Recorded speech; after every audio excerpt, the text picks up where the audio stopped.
Okay, again, good morning. Happy Friday. Happy Friday. How's everyone doing? You guys ready for tomorrow? We have our picnic. Hey, you showed up. Yeah. So, thank you so much for being here. She's one of our students for real estate school. So she's in the very beginning stages of getting her certification and ultimately becoming a licensed agent. So yesterday I was helping up Fred Howard with his school. And they thought they were going to only be here for about an hour, and I kept them till almost two hours. I think 2 hours and 10 minutes or so. But what was your take about yesterday? Like hearing about real life explaining stories. It was like the way I learn more Yeah. than just like live shows. Yeah, it doesn't do any justice, right? So I am a true believer to sharing stories. Let me see if I can get this camera to follow me, but I don't think it connects with me. So, all right, it is what it is. People on Zoom, can you hear me okay? I have my mic on, so I just want to make sure you guys can hear me okay. Beautiful. So today's topic is going to go into advanced multiple counteroffers, buyer counteroffers, and seller counteroffers, and the dynamics and how to utilize these forms for your client's best interest, right? Now, we all know the purchase agreement, right? Which is the California Residential Purchase Agreement, better known as the RPA. But the information that's set in stone on this offer, right, as we present an offer to the listing agent, can be altered. And those alterations would be a buyer counter, a seller counter, a multiple counter offer. And I'm going to dissect all of the three different counters so you get an understanding in how and what not to do and what to do when you're in negotiations. Yesterday, as I was talking to the students from real estate school, I told them three things you must learn. And one of them is learn contracts, learn negotiations, and obviously learn objection handlers right at the end of the day. If you know those core principles, I can promise you, you'll survive real estate. Okay? I've been surviving for almost 29 years, just learning those components, right? Learn contracts, learn negotiations, and learn objection handlers. What is objection handlers? A seller says this, a buyer says this. That's how you navigate, and that's how you ultimately get to the finish line, right? The goal today is just really to kind of give you a perspective and how to navigate these documents, right? So now let's just go through the motions and scenarios. You represent a buyer, you prepare the offer, right, and then you submit it to the listing agent. Now it's a time period, right, for the seller to ultimately review the offer with the listing agent and determine if they're going to, one, accept your offer, counter your offer, or reject your offer, right? And all of those three things can happen. Now, it all depends on what you put here in writing, right?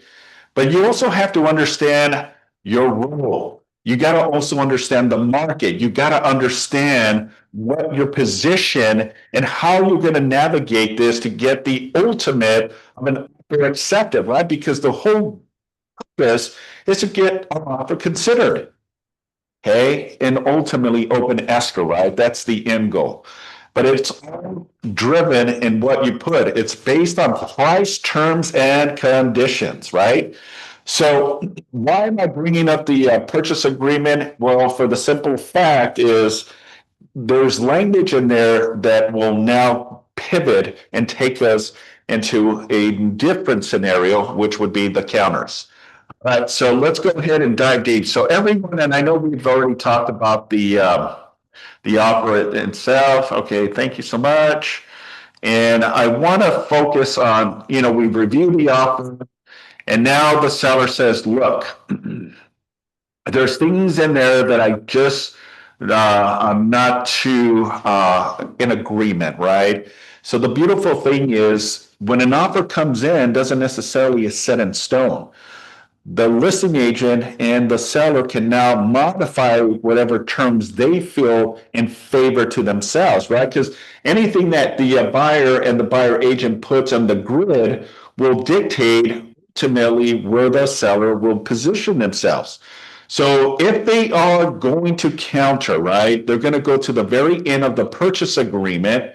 And this is where I see a lot of agents fail and forget to do so. So when you go to the very end of the purchase agreement, there's a section that says about counters, right? So I'm going to go down to that area and it's coming up shortly right here. Okay. So section 34, okay, it says the following. Acceptance of offer. Seller warrants that the seller is the owner of the property and has the authority to execute this agreement. Seller accepts the above offer and agrees to sell the property on the above terms and conditions.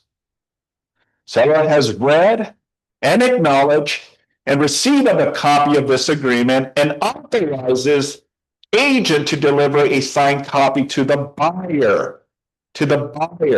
Okay? Stress and want to emphasize the importance of what it says here at the very end.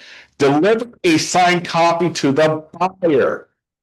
That is your Q&A, ladies and gentlemen. What I mean is I've seen many times where a counter offer is sent out to the buyer's agent with a copy of the purchase agreement, but the offer is not signed by the seller. It's blank. There's no initials, there's no signature. There is a counter offer, and that counter offer is either a seller counter offer or a multiple counter offer.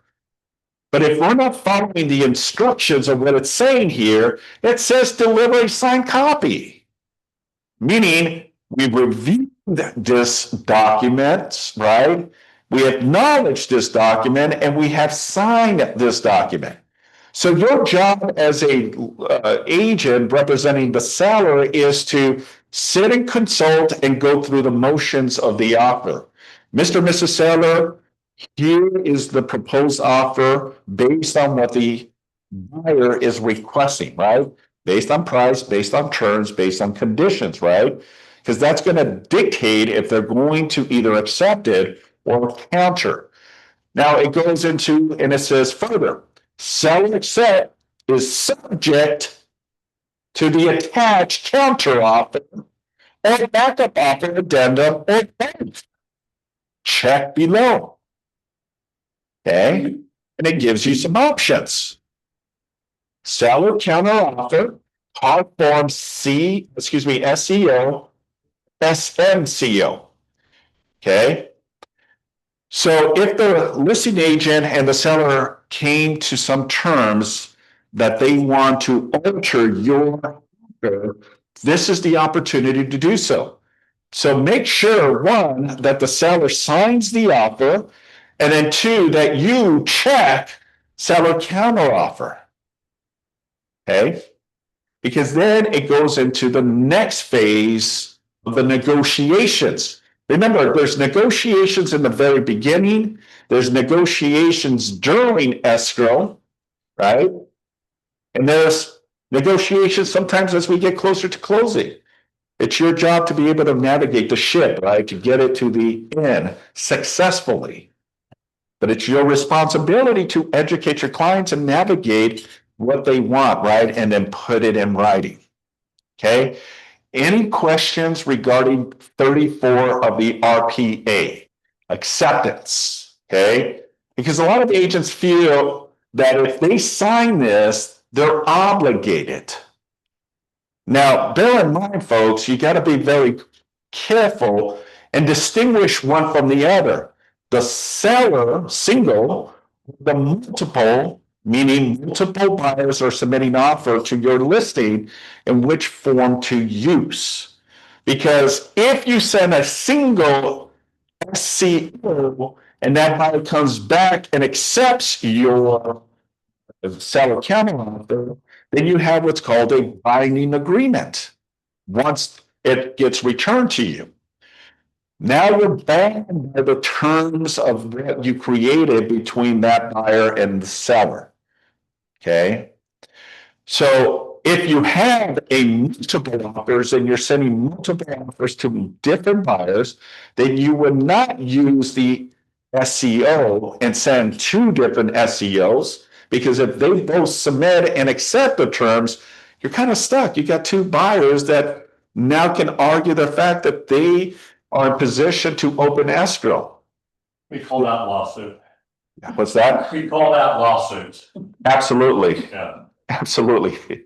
You don't want to be in a potential litigation because you use the wrong counteroffer. And this is why it's important, folks, to really understand the ins and outs of these counters. Okay. So once we review the offer with the sellers, now we're going to send a counteroffer and we're going to check, this section here. Now the question here is, we go into the next part. Okay. And what is the next part? The next part is the options you have, right? We're going to focus right now on the seller counteroffer and also the multiple counteroffer, because there's specific language that both have and distinguishes that both have. I'm going to go ahead and look at the single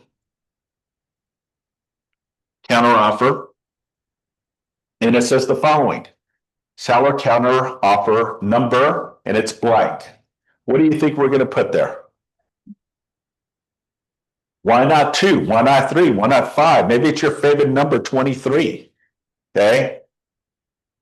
The reason you put that is so you can keep order of what's happening, because it's like ping pong.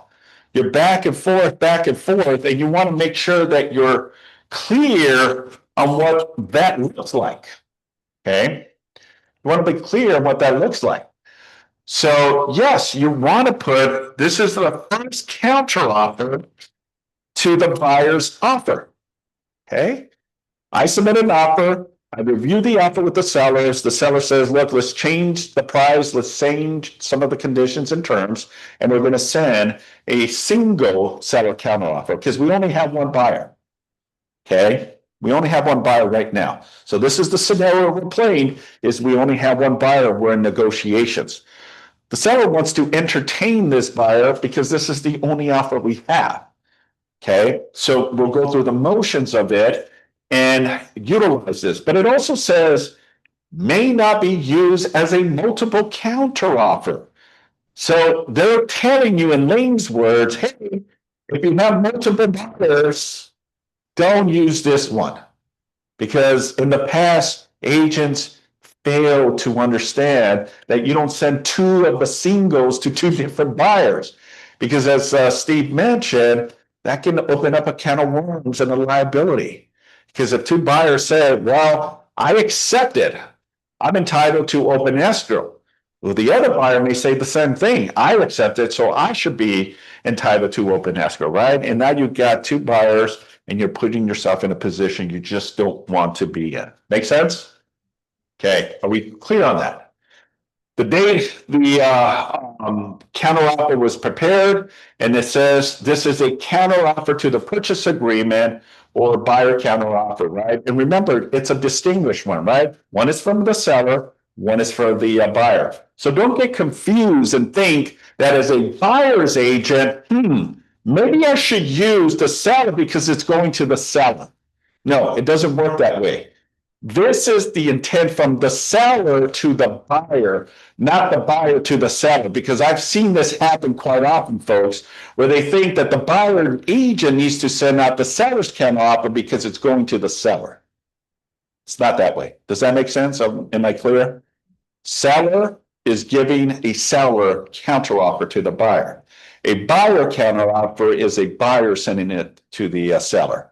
Okay, not twisted around. Pretty self-explanatory. The next is, the property address, the name of the buyer, name of the seller. And it says the following: buyer and sellers are referred to as parties. Okay. So there are parties to this agreement. Then it goes into section 1A A, 1B, 1C, and 1D and E, okay? And it says the following terms. The terms and condition of the above referenced document are accepted subject to the following. A says liquidated damage and arbitration dispute paragraph in the author each require initials by both parties. So on the original purchase agreement, remember, if you use DocuSign, you have to manually include the initials. Otherwise, it's going to bypass it. It's not going to have the buyer's initial. Any savvy listing agent will see that because they're dissecting and making sure if that initial is not there by the buyer, you're going to include it as part of the counteroffer because you want that extra protection on liquidated damages, right? Mediation and arbitration clause, because if it goes sideways, we want to make sure, right, that everyone is on the same page. Because if it's missing, then you're in a limbo, right? And you may not be able to go after damages if it's not initial. So it's already putting this as part of your disclaimer, okay? If either of those paragraphs is not initial by all parties, the paragraph is excluded from the final agreement unless specifically referenced for inclusion in paragraph 1D, other terms. So that happens, and I've seen it where agents fail and forget. The buyer forgets to get the manual initial on the buyer to sign those paragraphs, and the listing agent fails and forgets to set it on a prospective counter. So it says here, hey, as a reminder, don't forget, Mr. Seller and listing agent, if it wasn't initial, you want to include it in additional terms or other terms. And that's where you're going to put that the buyer shall sign the liquidated damage provision and also the arbitration mediation as a particular, or anything that is missing, right? Let's say on page 2 of the purchase agreement, the buyer failed to initial that, right? Well, you're going to put this as part of additional terms. Hey, you missed this. Please make sure that the buyer does initial the purchase agreement, okay? 1B says, unless otherwise agreed, or any other counteroffer, down payment and loan amount will be adjusted in the same proportion as the original offer, but the dollar amount of any additional and increased deposit and seller's credit shall remain unchanged from the original offer. Interesting. Interesting. Okay. So in order to change, you have to be very specific, because whatever the offer dictates, right, is how escrow is going to interpret the figures and the numbers, and more so the lender as well. So it's giving you a disclaimer saying, hey, if there's any alterations on the other counter offers, down payment and loan amounts will be adjusted in the same way. So if your price goes up, then all of the numbers and figures goes up. If the offer goes down, then all of the figures will go down as well. So it's being in uniform. Does that make sense? Okay, so it's just putting that as a part of the counter. Section C talks about unless otherwise agreed, entered in any counter offer, if any, the original offer, the appraised contingent amount is lower than the original offer. The option box is checked in the third column in paragraph 3L2 of the RPA. Then the dollar amount of the difference appraised gap shall remain unchanged and be deducted from the final contract price to be created.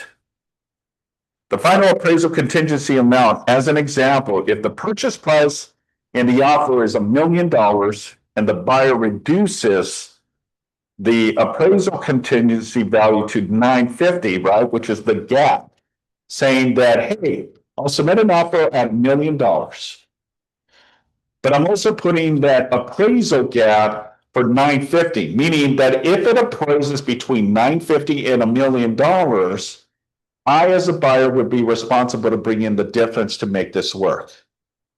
I'm hoping that it appraises at $1 million. I'm hoping that it appraises even more, right? Because then you have equity on the property.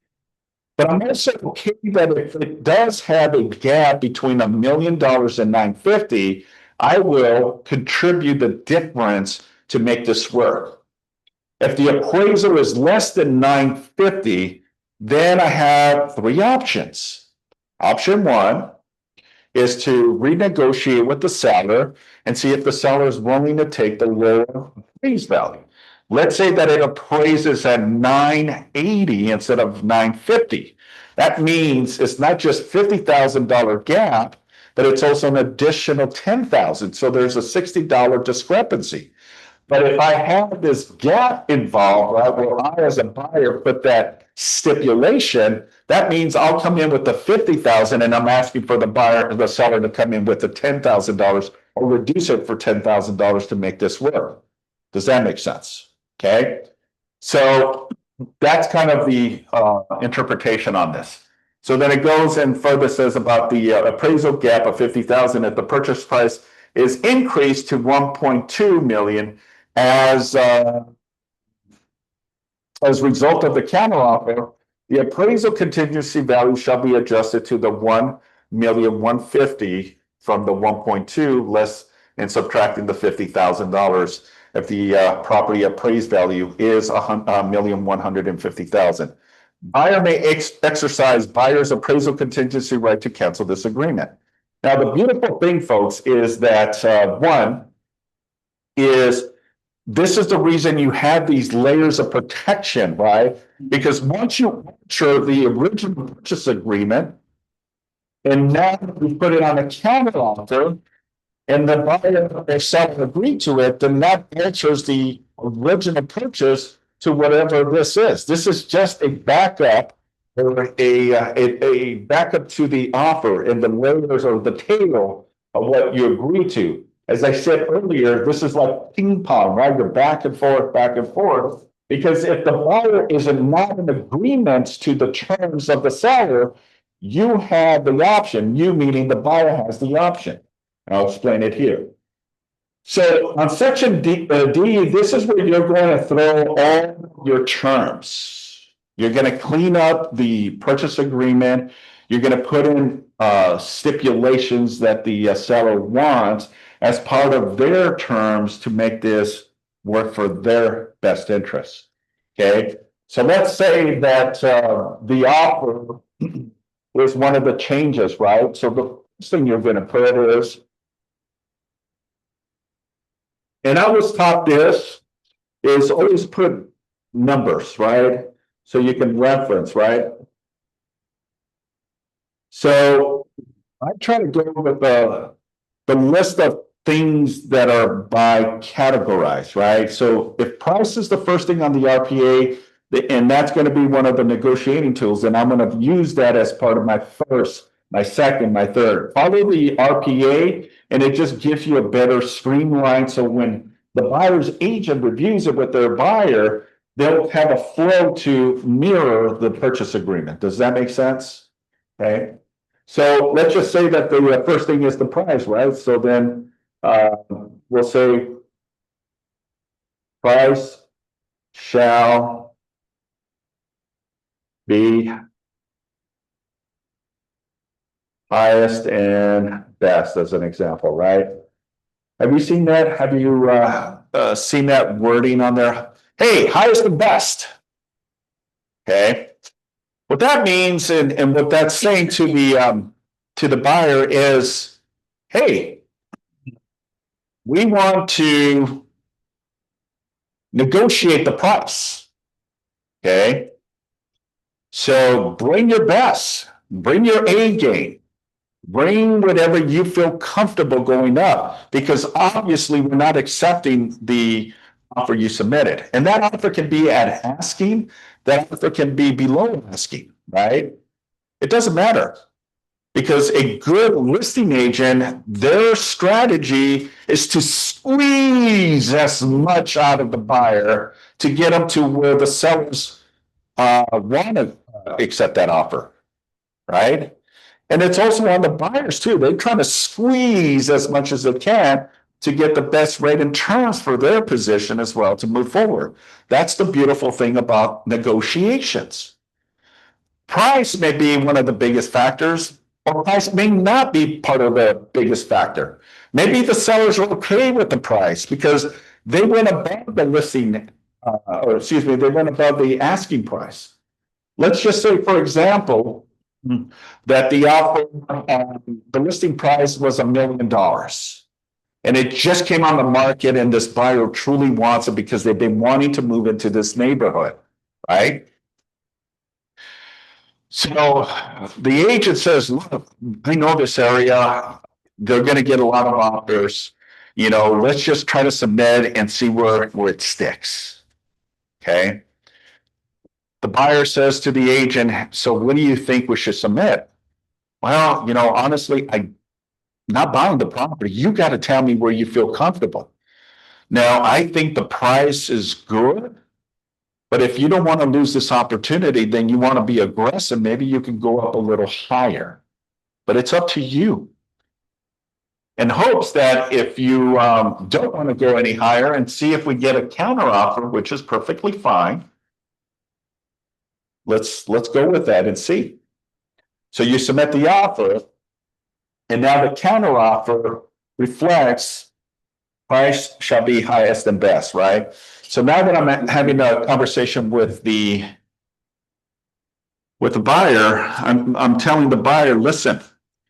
So here's the counter offer we received. It's great. We're in position. We're at least in negotiations, but that $1 million offer is not going to do it. So you got to tell me how much more comfortable are you to go up higher? Does that mean that the buyer has to go up higher?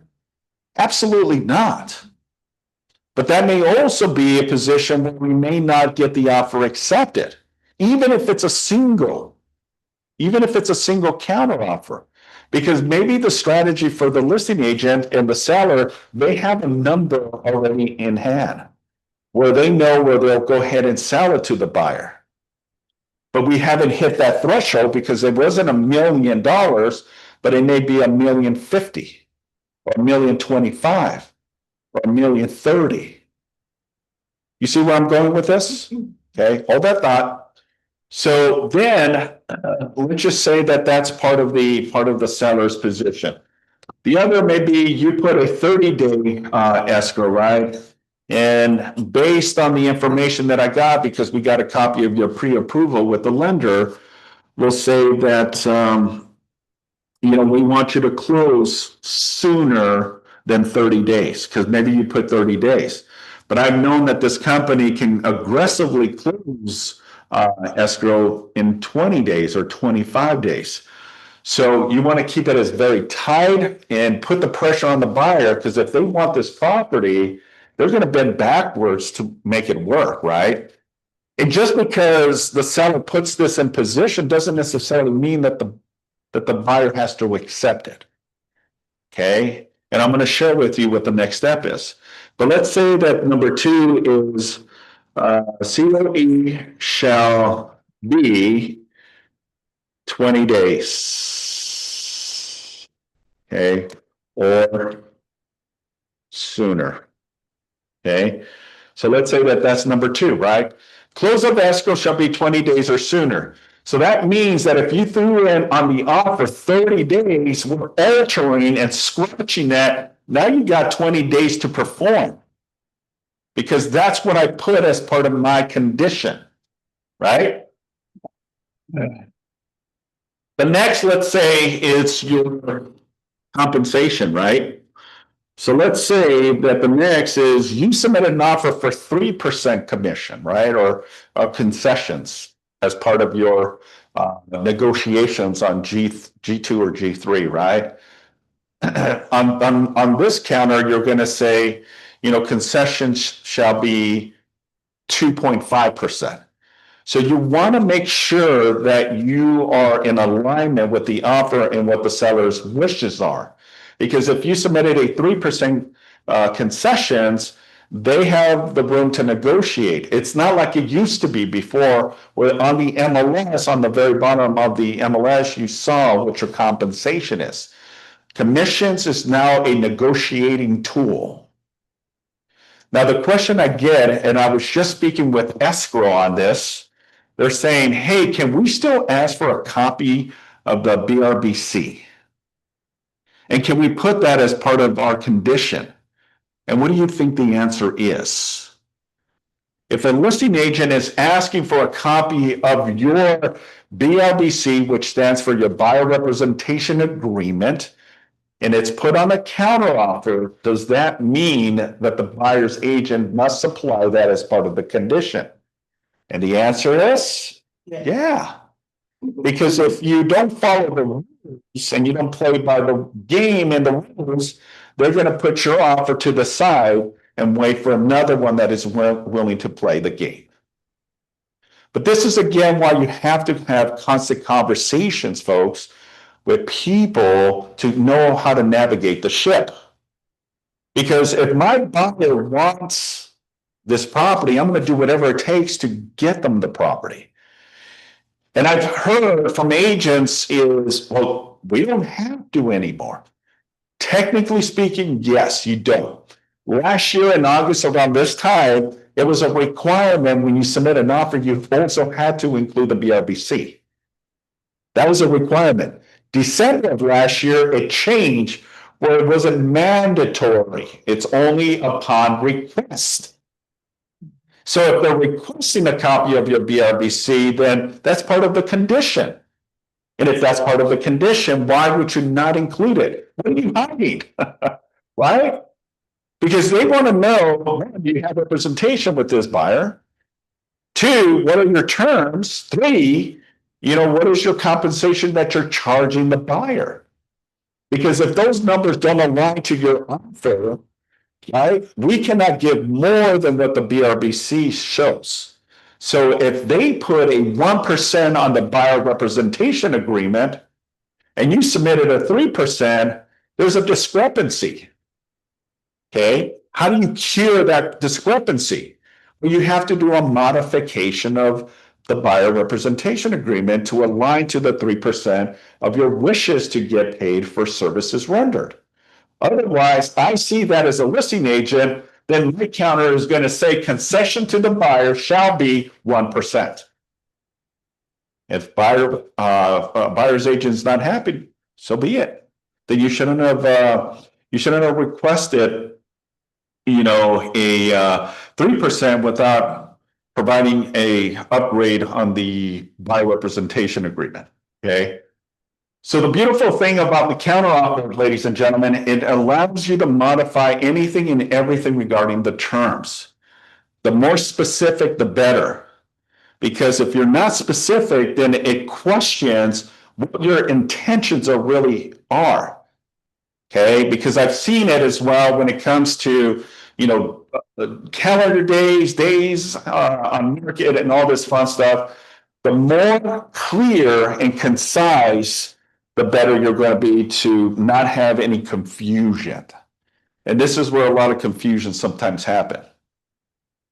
And if this ever goes into a litigation, the first thing attorneys want is a copy of all of the documents, the purchase agreement and all of the disclosures, buyers, sellers, multiple counteroffers, to put their position in their claim to see how they're going to navigate this. This is an important document as part of the process.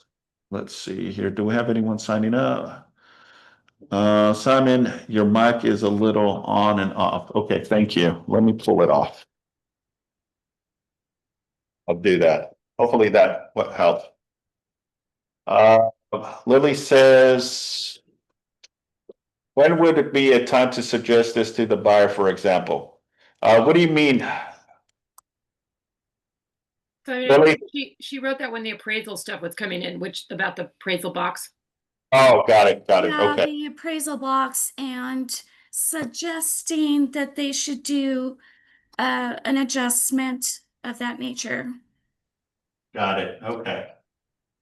All right. So let's just say now we filled out all of the stuff. Seller services, escrow shall be, title shall be, we're striking this, we're removing this, and now you have positioned this seller counteroffer. Now section E goes into the following, right? The following attached documents are incorporated into the seller counteroffer when signed and delivered by both parties.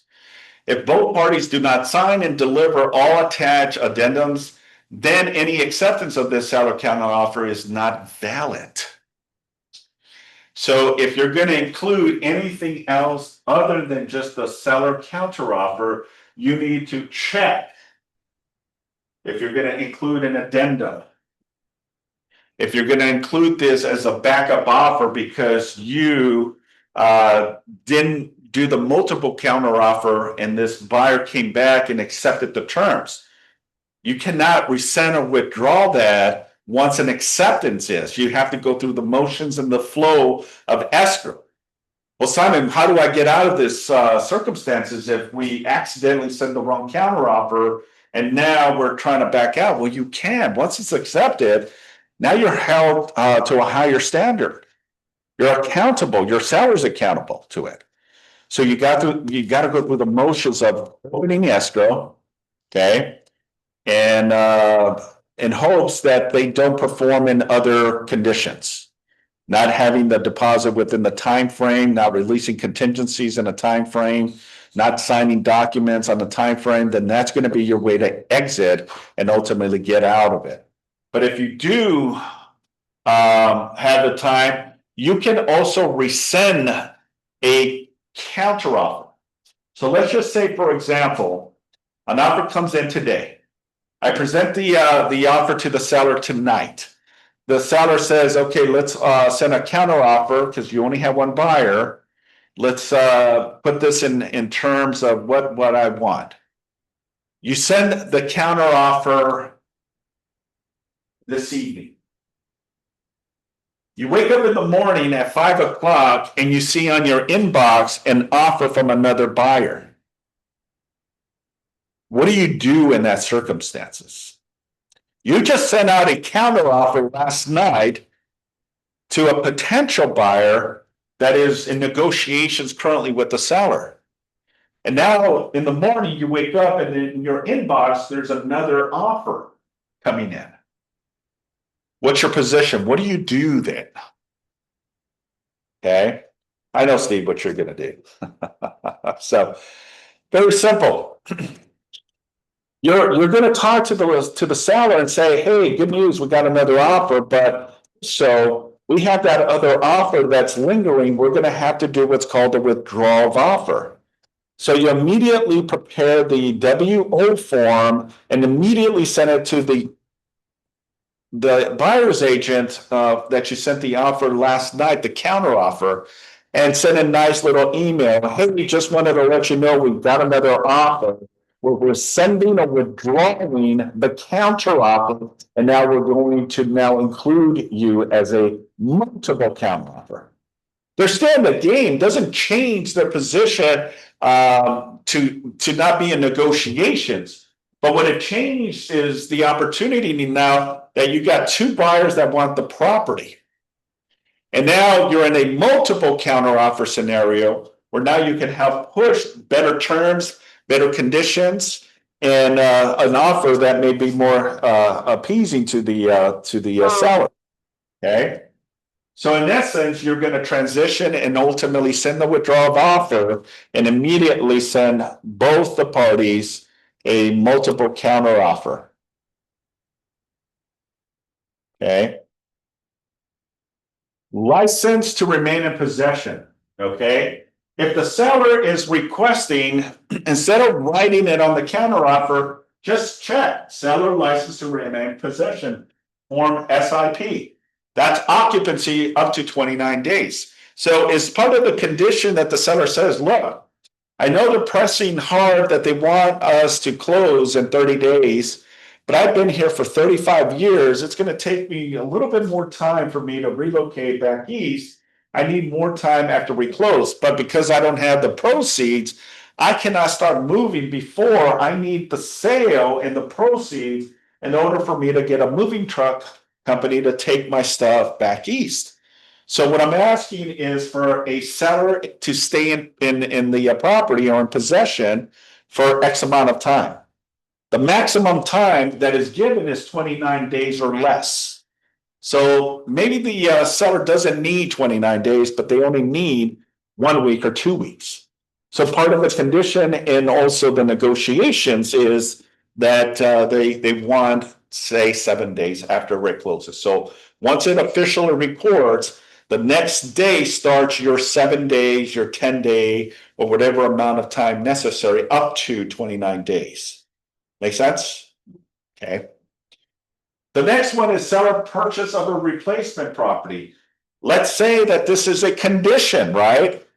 And that condition is I'll sell it to you, but under these terms, I have to find a replacement property in order for me to do so. And if I cannot find a replacement property, I'm telling you that I will have the right to not sell the property to you and cancel this agreement.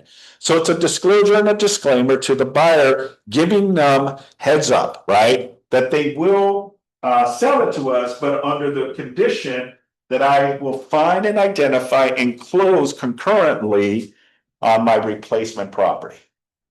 And if I do, great, you take my property. And if I don't, you also understand I'm not going to sell it. Now, that doesn't tie the buyer to the terms of the seller. You as the buyer's agent can put stipulation. This is again going back and forth to ping pong, right? The back and forth, back and forth. And maybe you agree or disagree and say, look, we'll give you the time necessary, but we're not going to give you 17 days. We're only going to give you 10 days to release this. And if you don't, then we have the right to exit and go find a property that doesn't have this type of condition. Okay. The next one is a tenant occupied, okay, kind of similar to an SIP, but this is for an investment, right? You make an offer on an investment that there's a tenant in possession. So if there's a tenant in possession, then you have to click this as part of the stipulation, and it ultimately will populate the form. What this is telling the buyer is, hey, just letting you know, there's a tenant occupying the property and we're going to sell it with the property having the tenant in possession. Simon, is this the form we use also for ADUs? That is correct. Yes. Any property that people are planning to stay. Let's just say, for example, and I'm going to just throw this out. Let's say that they have a mobile home or a manufactured home there. And part of the agreement with that tenant was that they were going to stay there, right? Because it's in the real property, right? It's in the property. We still have to provide a tenant occupant addendum as part of it. So ADUs, even if it's a manufactured home or a mobile home that's going to be incorporated and sold part of it, I would not want that. If I'm a buyer, I want all that removed. But let's just say that the buyer's okay with it because that's additional revenue. Then whatever the case might be, then it's fine. They still would have to do the tenant occupied property addendum. Okay. The next one is residential lease after sale. So this is again for the seller that needs more time than just 29 days. If it's more than 29 days, then you're going to use the lease agreement after the sale, which is more than 30 days. But at that point in time, you got to check and make sure that the lender is okay, because the intent is for the buyer to move into the property, not to use it as an investment. You got to be very, very careful in how you navigate that. The next one is your seller intends to exchange, better known as a 1031 exchange. I think we were briefly talking about it last night on real estate school. And we were saying that a 1039 is basically an investment property that we're trying to defer capital gain taxes by selling it and buying a equal or greater property in exchange from paying penalties or capital gain taxes. Then all you're saying to the buyer is, hey, this is a 1031 at no cost to the buyer. We're putting this as a disclaimer that we need the time. And if we cannot find a replacement property within the time period, this is the exit strategy that the seller has in order for them to back out of the deal, because it is a condition. Does that make sense? Okay. Any other terms, then you can click the others and you got 2 blank spots where you can put that. Now, this does have an expiration date, folks. So it says the following: this seller counteroffer shall be deemed revoked, and the deposit, if any, shall be returned. 2A, 2B, and 2C says the following: unless by 5 p.m. on the third day after the date the seller counteroffer is signed in paragraph 4, if more than one signature, then the last signature date by X amount of time, AM or PM, or date it is signed in paragraph 5 by the buyer, and a copy of the signed seller counteroffer is delivered to the seller or seller's authorized agent. Okay, so there's a lot of language in here that you have to be very careful, because this is where I see a lot of confusion, right? Well, this counteroffer that I'm sending to the buyer has a timeline. And it says, hey, you got 3 days to respond to my counter offer to either accept or counter me. You have 3 days by 5 p.m. If I don't hear from you by the third day by 5 p.m., this contract is void. It expires. I don't have to entertain it anymore. And then you can move on to another offer. So remember, timelines are very important as well from a buyer and a seller's position. So make sure you're on time on this. But it also has additional language. So if I get this today, right? I get this from the seller's agent today. Today is not considered one of 3 days. Today is considered zero of a 3-day period. Okay. And it says third day. What does third day mean? Business days? Calendar days? What does that mean? Yeah, 3 calendar days. Yeah. Now, what if this falls on a weekend or holiday? Does that revert to the next following day, or is it straight clean calendar days? Yeah, calendar days. Because we're not going to wait on the beginning stages to the buyer make a decision if they want this property or not. So it says on the third day, period. So if it falls on holidays, let's say it falls on Thanksgiving, right? At 5 p.m., this offer and counter is expired. Yes, sir. Can I point something else to the, Yeah. to the group? Yes, sir. From a clarification, because I've seen it from a lot of agents on the newer side, dealing with counter offers and the time frame. Yeah. Referring to the default is 3 days. And so you're the buyer's agent, you end up receiving the counter offer saying 3 days. And so you give the counter offer to your buyer and they go, all right, we want to think about it. And then the next day you get notification from the listing agent that the seller now accepted another offer. And you go, well, wait a second, your buyer then goes, well, we had 3 days to respond. Okay, how can the seller do this? Okay, well, what you didn't know is another offer happened to come in right behind after the issuance of that counter offer, and the seller loved the offer. And because at that point, when you have a counter offer, the seller has no idea whether the buyer is going to accept or even play ball with that counteroffer, that they may just walk away. And so since they now had another viable offer that was acceptable to them, they are under no contractual obligation to notify you, hey, I'm even considering accepting another offer. You may want, it may be wise for them, but it's not a requirement. So when you are a buyer's agent and you have a time frame and then you get notified, you go, hey, wait a second, the seller can't do that. The answer is yes, they can.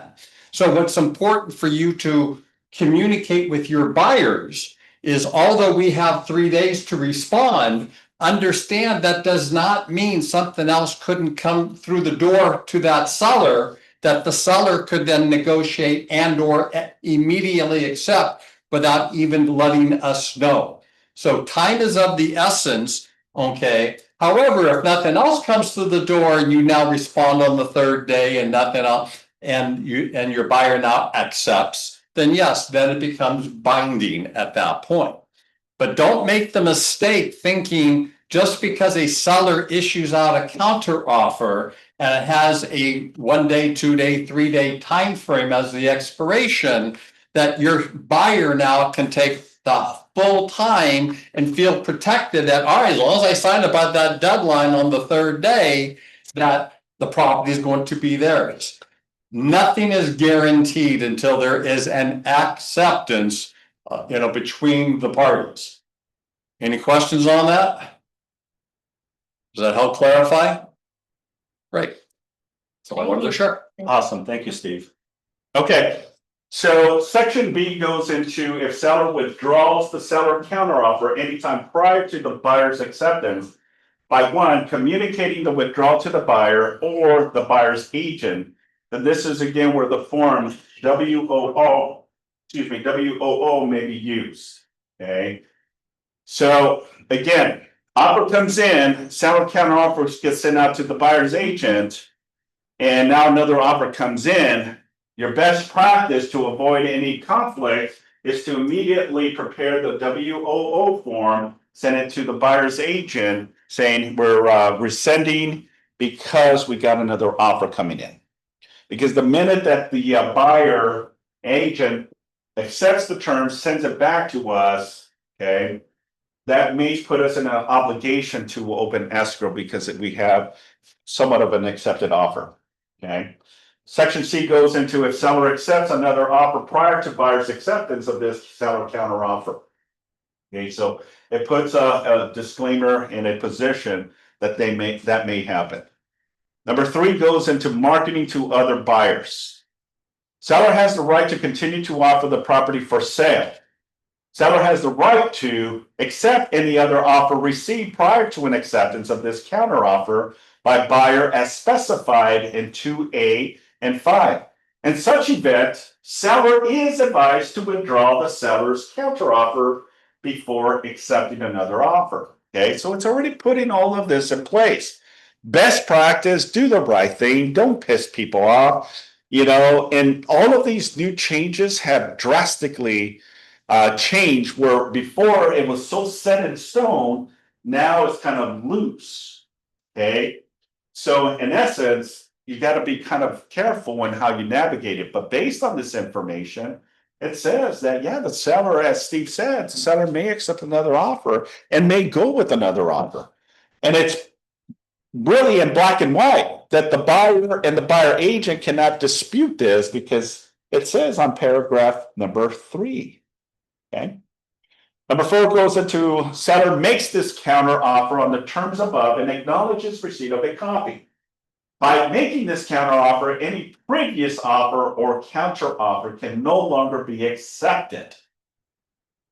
This counter offer is valid regardless of whether any previous offer or counter offer expired by its terms. The terms and conditions of this document are incorporated into the seller counter offer unless otherwise agreed. Okay, so what it says is that, regardless of what you send me in the offer, 1, 2, 3, 4, 5 counter offers later, this will supersede. Okay, but you got to be very careful too, because when you have too many counter offers, then it could be a little convoluted. And then the question is, well, what did we really agree to? So what you need in order to be in alignment is, let's just say you submitted an offer, a seller sent you a counter, you send now a buyer counter offer, and the seller sent another counter. You got 4 counter offers that have been back and forth. All of it should include at the very end of your additional terms, either if there's anything that will be incorporated into the agreement from the previous counter offer, you want to emphasize that all terms on buyer counter offer number 2, as an example, will be incorporated with some of the terms, and then whatever additional stuff that you're going to include. Because if you don't, then it basically eliminates everything else, and whatever you have here will be the main acceptance. Now remember, the heartbeat of the offer still stays in place. So when escrow receives these documents, they're still gonna go back to the escrow, the purchase agreement. And what that says, whatever alterations you did in between, this is gonna be either the final or the multiple counteroffer would be the final. And then that's how they incorporate everything. Everything in between will be voided, basically. Does that make sense? So Yes. you're crystal clear on what those expectations, because I've seen this happen. Where agents feel that, well, this was supposed to be incorporated with this. And the biggest ones that we see is leases on solar panels. Water softeners, right? Who is going to be responsible for that? That can get a little bit convoluted, and if we're not clear that that's going to now change or stay, you want to make sure that you update it on the form. Question? Simon, is this Yes, is what? addendum for the deposit? Is this the addendum for the deposit?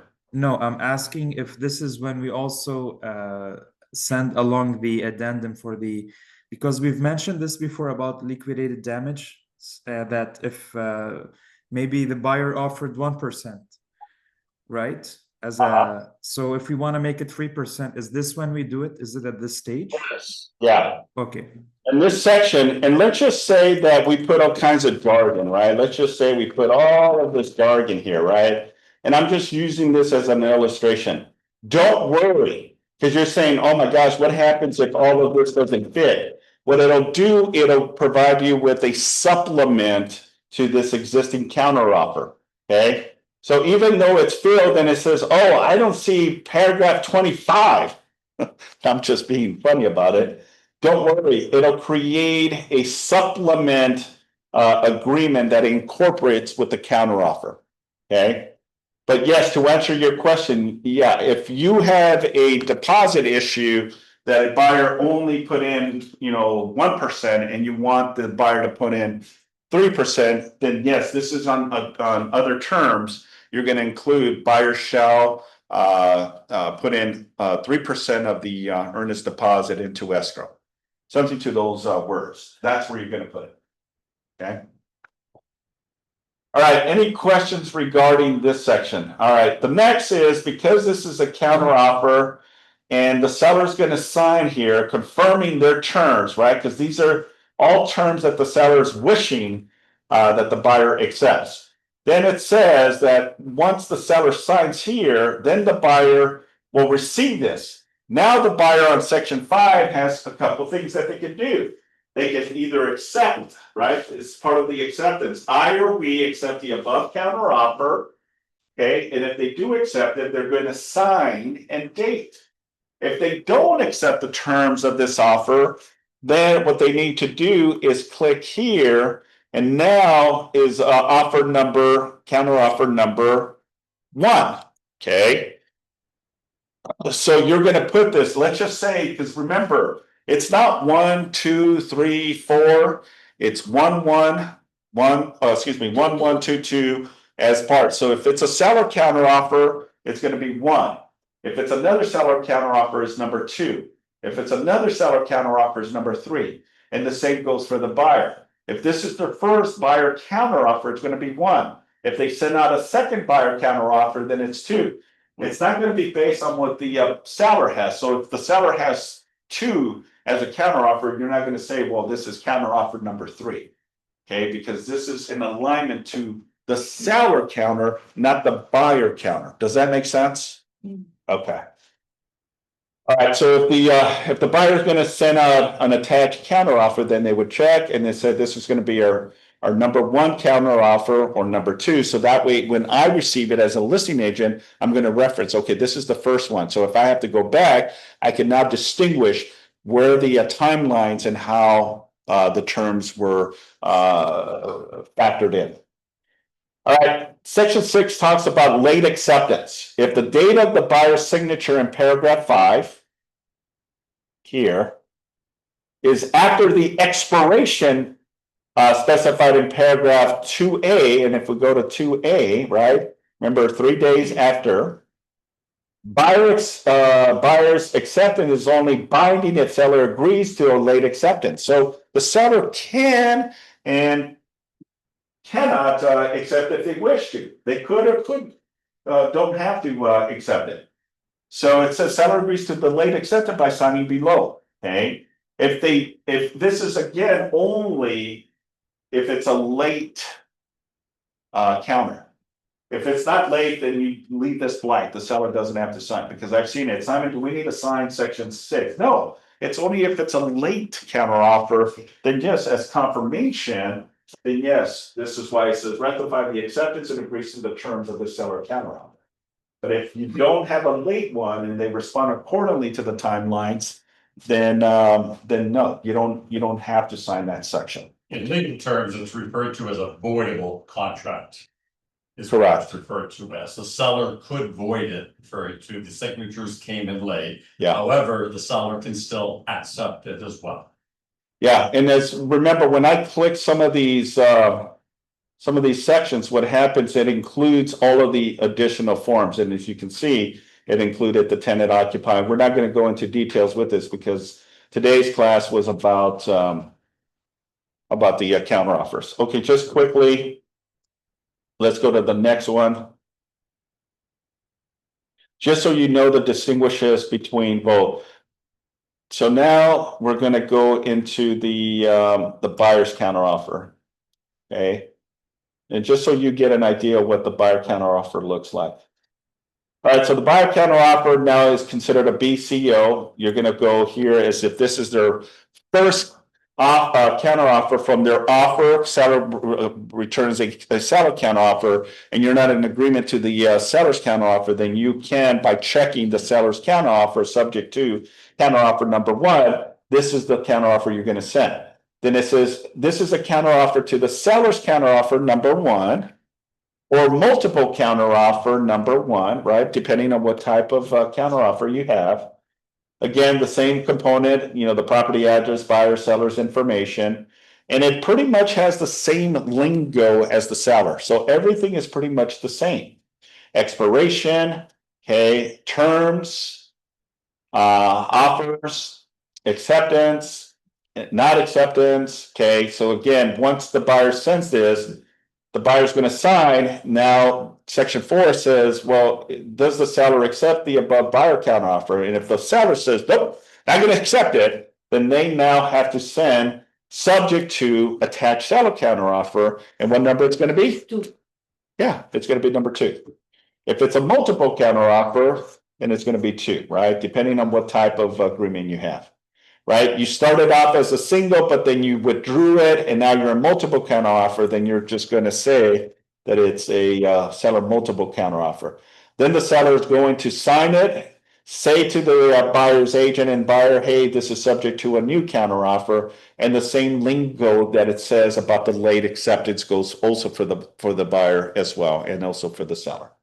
Okay, and then last, let me just go into the multiple counteroffer, and that should conclude our class.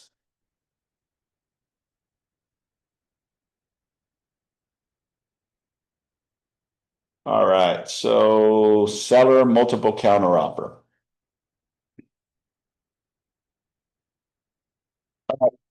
So the distinguishes, it says seller multiple counteroffer, bold and black on the very top, right? So you know that you're using the SMCO form, right? This is again if you have multiple offers. Now let me ask you this, okay? If I'm a listing agent and I get one offer and I send this, is this the proper form to send? Why? Because you have only one. Yeah. It will be the FF. Exactly. Yeah. Use the appropriate counters. Okay. Now I'm going to be very black and white today, right? Meaning I get it with agents and I see strategies that agents do, right? And they'll send to a buyer that they are sending a multiple counteroffer. Even if they don't. And they do it is for the mere fact and purpose is to tell the buyer, hey, listen, if you don't if you don't, return the counter offer, we have another offer in place, right? And they really don't. It's gonna be hard in far to determine if they do or don't have, but always do the right thing. Okay, if you don't have truly a second offer in place, don't send this to fool the agent and the buyer that you have multiple offers, right? Be real, and it's all about doing the right thing and integrity, in my opinion. Because if you get exposed, I can say and argue that that's an ethics issue. Because you're not being ethical about your position. You're just trying to stir this buyer to push. And I see it quite often. And I think there was even an ethics complaint regarding this one that I saw in the California Association of Realtor, where the agent said to the buyer's agent that they had 3 other offers and kind of forced the buyer to go up. And they really didn't have no other offers. And the buyer ultimately found out about it. I don't know how they found out. And they filed a complaint, and his mugshot was on the California Association of Realtors. So be very, very careful regarding that. Last, and then we'll cut loose for today. Again, if this is the first seller multiple counteroffer, you're going to put that. And again, it goes through the motions of the counteroffer and the purchase agreement. Or this is again a counteroffer to the buyer's counteroffer, similar property address, buyer's information, seller's information, all of the same stuff. So the beautiful thing, all 3 forms have the same language. It also has the additional section of E, if there's an addendum, backup offer, seller in possession, seller purchase of a replacement, and so on. What it does have is this binding effect, okay? And it says the following. Seller is making a multiple counter offer to other prospecting buyers on terms that may or may not be the same as the terms in this multiple counter offer. This multiple counter offer does not bind seller and buyer unless all of the following occur in the time specified below. Seller signs in paragraph 5, buyer signs in paragraph 7, seller signs in paragraph 8, and then buyer receives a copy of the multiple counter offer with all of the signatures. So all of this has to happen to have this as a binding agreement. Okay, paragraph 5, paragraph 7, paragraph 8, and a copy of the multiple counter offer will also be included as part of it. Okay, so note, prior to the completion of all of the foregoing, buyer and seller shall have the duties and obligation for the purpose of sale of the property. And then it goes into the expiration of seller multiple counter offer, similar to the buyer counter, the seller counter offer, and then the multiple counter offer situation. And it also has on this one about, the marketing as well, marketing to other buyers. Seller has the right to continue to offer the property for sale. Seller has the right to accept any other offer received prior to the seller's selection of this multiple offer. Now, what's interesting is even 2-3 years ago, this was the only way that the seller was able to exit from accepting one or the other, because this was considered a multiple counteroffer. As you can see with the seller counter, the single counteroffer, the seller can accept another offer. The right thing to do is to make sure that you rescind that, because you don't want to get into an argument saying, well, I thought our offer was accepted. Well, times have changed, the languages have changed. And now you have to understand the language in there where it doesn't necessarily tie the seller to that particular buyer. You saw it, we read it. So it also says, but what I liked about the seller multiple counteroffer, it doesn't tie, because I could be sending price terms and conditions to buyer 1, different price terms and conditions to buyer 2, and different price and terms and conditions to buyer number 3. And if either or all accept any of my counteroffers, I'm still not bound to accept either. I can send a multiple counter or I can reject them, or I can wait, or I can accept. Really depends. It really, really depends. But the beautiful thing about the multiple counteroffer, it doesn't tie the seller to one specific offer. This is the control that the seller has. Number 5 goes into seller makes the multiple counteroffer on terms above and acknowledges receipt of a copy by making the counteroffer. Any previous offer or counteroffer can no longer be accepted. Then the counteroffer is valid regardless of whether a previous offer or a counteroffer expired by its terms. Then the seller will sign and date, and then the acceptance of the seller of the multiple counteroffer will have an expiration. But as I stated earlier, these are the stipulations that must happen. Paragraph 5 must be signed, paragraph 7 must be signed, paragraph 8 must be signed, and a copy of this multiple counteroffer with all of the signatures must be completed in order for it to be binding. Okay. If the buyer does accept this multiple counteroffer, they'll sign here. If they don't accept it, then they also can send subject to attached counteroffer. And let's say that this is already number 3 as an example, right? Because we've been back and forth, back and forth. All right. Now, the difference between the multiple counteroffer and the actual counteroffer is it has this grid. And this grid says the following: selection of acceptance, multiple counteroffer. By signing below, seller accepts this seller multiple counteroffer, and if applicable, agrees to extend the expiration date for buyer acceptance to the date that the buyer has signed in paragraph 7. Note to the seller: do not sign in this box until the buyer signs in paragraph 7. Okay, so if they didn't sign 7, you don't sign it. Do not sign in this box if the seller multiple counteroffer is subject to an attached counteroffer. Okay, because once you sign here, you're basically confirming that this is the buyer you're going to technically open an escrow. Does that make sense? Then the seller would sign and date. If this is a backup position, then this multiple counteroffer, let's say you have 3 offers, right? And all 3 are great, but one of them stands out the best, right? And the seller is willing to take on that offer and accept an open escrow. Now, does that mean that the offer that they're accepted is the highest? Does the seller have to accept the highest offer? No. Yeah.